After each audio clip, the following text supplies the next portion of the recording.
Stephen Flynn, who is now entered the Scottish Parliament. I've been looking at social media this week, Dougie, and he seems to be having a bit of a relationship with the Scottish Daily Express. Could you maybe talk us through why that is?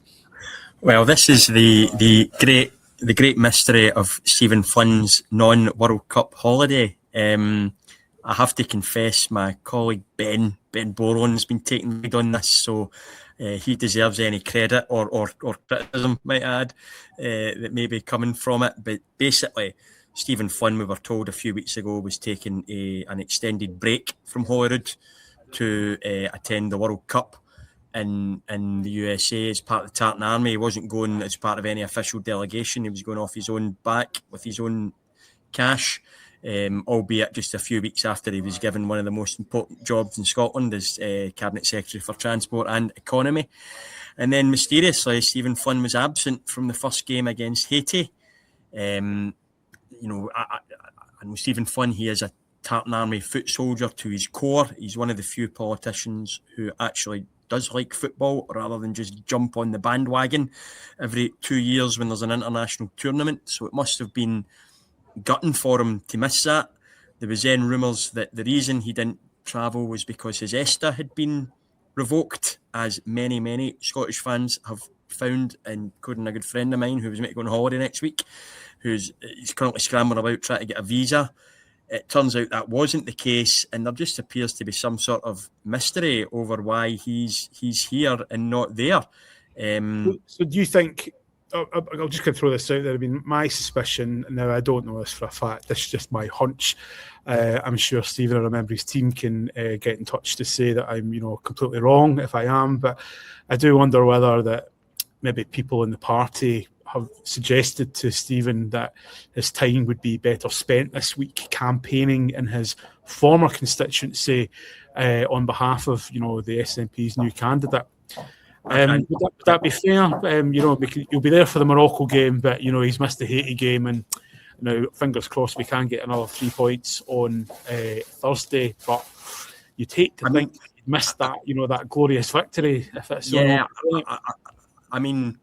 Yeah, and by people in the party, I mean John Swinney. I think that's what's kind of happened here. And if you're going to go to one of them, you go to Haiti. You go to the first game, first time in 28 years. And actually, I'm going to confess to some sympathy for Stephen. It's something he would have been waiting for all his life, just about, to go and watch Scotland in a World Cup. But I think what he's learning is that the reality of being a government minister is very different from the reality of being an albeit effective attack dog at Westminster. Stephen Flynn has been one of the SNP's best performers over the past 5 years, but he's done it from a position of being constantly on the attack, constantly on the offensive.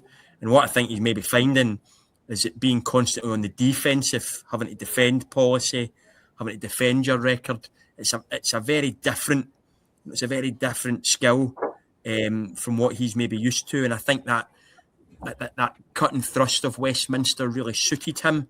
I'm not convinced the more sedate and, let's be honest, rather boring atmosphere at Holyrood is the arena where he's going to thrive. But he's still early doors in the job, so who knows? But the whole thing has been a bit mysterious. Stephen has taken to social media to suggest that we're a bit obsessed with him here at the Scottish Express. Not at all.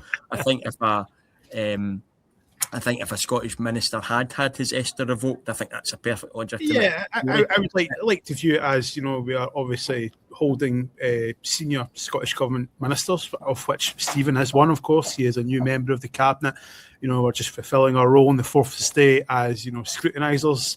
Would you not agree, Dan, on this big World Cup issue? You weren't considering flying out yourself? Oh, I mean, I'm getting a lot of FOMO, obviously, but I'm not going to risk my own ESTA getting revoked. And also, I don't know about you, but I don't get paid enough to be able to afford that trip. But I mean, it's been really fun to watch. I mean, it's obviously the first time Tartan Army's been at a World Cup in 28 years, and they're living their best lives, and you got to love it. And one thing that I found really fun was I saw when John Swinney's been over there, I think he met up with the mayor of Massachusetts at one point. Yeah. And the mayor of Massachusetts put out a tweet saying, "Oh, great to be seeing the Tartan Army, and great to see Scotland in Boston. And just all the replies to our tweet were basically telling the mayor, "Oh, we hate you. You're useless." From Bostonians, "We hate you. You're useless. You're corrupt." Yeah. It's so lovely. It just brings people together, doesn't it? Football and hating our politicians.